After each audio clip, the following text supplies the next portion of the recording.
Hi, I'm Jenny from the plot, and this is my allotment. Welcome to my lady garden. Don't be fooled by the rocks that I got. I'm still Jenny from the block. Used to have a little, now I have a lot. No matter where I go, I know where I came from. I'm down to earth. Breaking news. New evidence has come to light concerning the crime wave here on the plot, including petty theft, vandalism and plant murder. As a result of this evidence, the previous suspects, the birds, have been released and cleared of all charges. An apology has been issued. The latest suspects for this nefarious activity are the rats. These dastardly villains are still at large and their trial has been held in absentia. Witness for the prosecution, one Welsh Brian, said, I saw the rat. It had climbed up the pole here and it was actually reaching out towards the bird feeder. I was with another person and we did lob a little bit of soil to scare it off, and we did see two of them run away.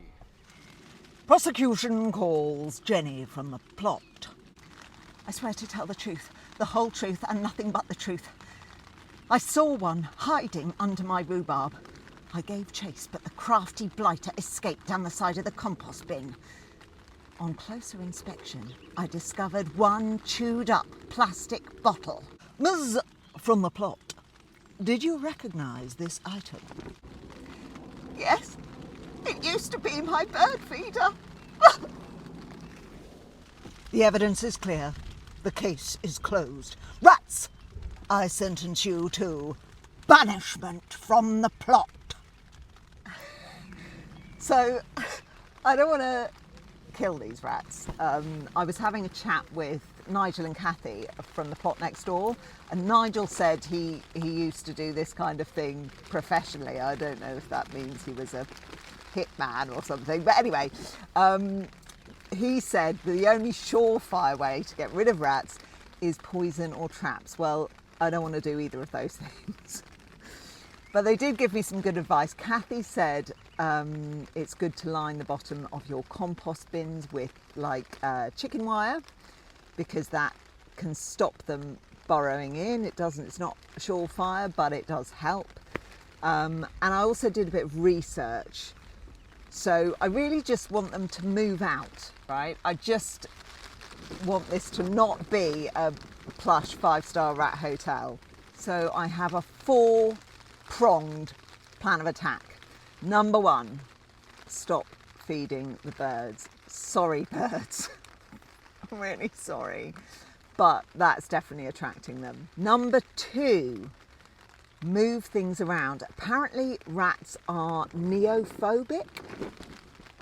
It means they don't like change, they don't like new things, they don't like things being moved around. So one thing I'm going to do in a moment, if the rain lets up, is move all the stack of pallets that are next to my compost bin, because I can definitely see they've been burrowing, they've been creating a little haven for themselves. So I'm just going to shift it a little bit just to freak them out. Number 3, apparently they don't like strong smells. And a lot of people use peppermint oil to put off rodent activity on their plot. I don't have any peppermint oil, but I do have this tea tree oil, which absolutely stinks. I'm going to sprinkle some around. And I'm also going to soak some cotton wool pads and pop them in little spaces like under the shed, under the water barrel. I'm going to see if I can get some down the side of the compost bay where I know they are. I'm going to even stick some in the pallet at the bottom of the greenhouse. Now, to be honest, I haven't had any trouble in the greenhouse. And I wonder whether it's because I've got a load of elephant garlic growing in the ground accidentally. And maybe it's the smell of that that's put them off. I don't know. But I'm gonna stick some tea tree oil around anyway, just to see if that helps.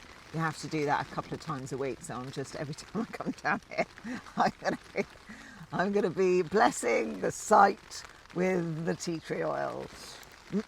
Number 4, now this is the biggie. It's the job I'm not looking forward to. It's the job I definitely don't think I'm going to get to today because, as I say, it is absolutely tipping down with rain, which is great, which is good for the plants. But I need to turn my compost because that is their source of food. It's probably where they're nesting. Just the thought of it is giving me the heebie-jeebies right now. But I thought I should take Kathy at her word and get some chicken wire to line the small compost bay that I'm going to turn into so that that can be lined, and then when I've turned it I can line the big compost bay so that at least that's, I don't know, you've got to try something, haven't you? Just come to the garden centre on the hunt for chicken wire.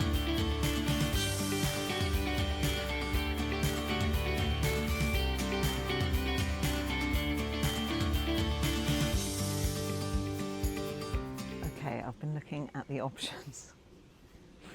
I think what I'm going to do is I'm going to get one of these. It's just a roll of chicken wire, 5 metres. 120 is 240. Yeah, I think one roll. God, if only I were better at maths. I think one roll might do both compost bins, and it's 15 quid. I think I'm going to get it. I'm just going to go for it. So it's a new day. The rain stopped. The hair's up. The sunscreen's on. The wellies are on. And I've got my chicken wire. So I feel about as ready as I'll ever be to put this plan into action. So the first thing to do is stop feeding the birds. Done. The second part of the plan is the stink attack. So let's get on with that.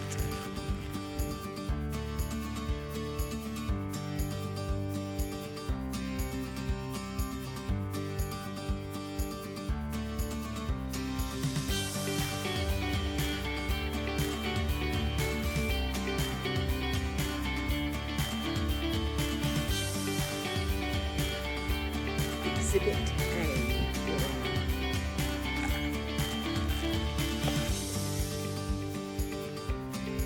Part 3 of the plan is just moving stuff around.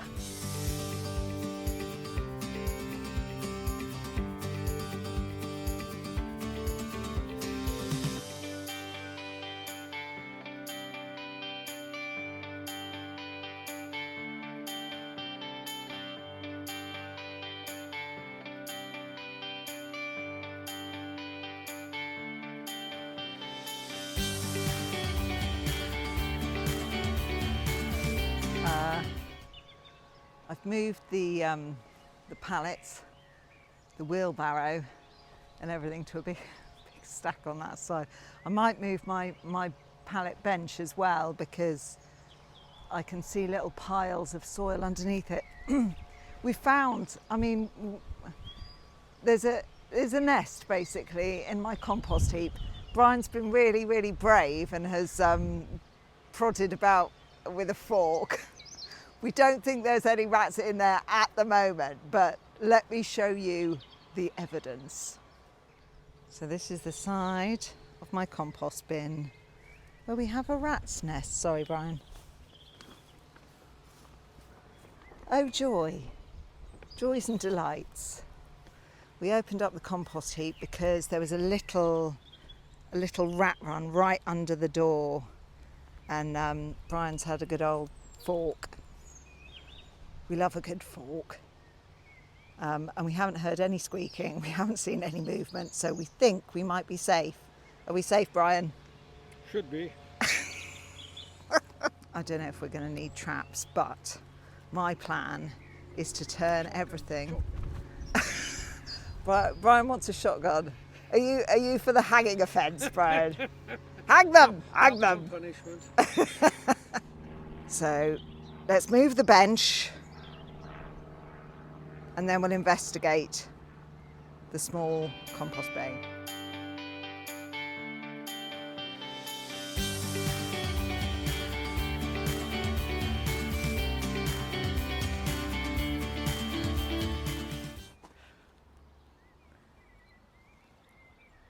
I'm actually feeling a bit despairing now because there's quite clearly a big old nest in the small compost bay. I mean, I haven't, nothing in there. I've just been poking around and it's full of holes underneath. And let me show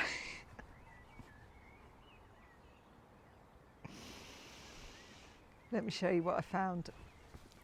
So here at the Rat Hotel, we offer easy access and wonderful, comfortable surroundings, including self-catering facilities.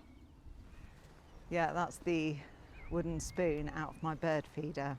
I'm just wondering if this is too big a problem for me to deal with on my own. Okay, at the moment I'm just standing here looking at it all, wondering what to do, as if the answer is going to leap out at me like a rat from a hole. I think I probably need to dig down into that small compost bay, get rid of the whatever's in there and get rid of it completely. Line it with something. I've got the chicken wire. Brian doesn't think it's heavy duty enough. Maybe if I layer it up, like 2 or 3 layers of it, that might work. Let me know what you think I should do about this issue. I always value your advice, but I think for now I'm going to have to go home because my brain's fried and I'm hungry. But let me show you Clive because he's looking amazing. Before I go, one bit of positivity. The glory of Clive. You're doing really well, aren't you, Clive? Yes, I am. And that's not mildew on your leaves, is it, Clive? No, that's just what I look like. So I might have rats, but I also have an amazing courgette. So until next time, take care and I'll see you soon. Bye.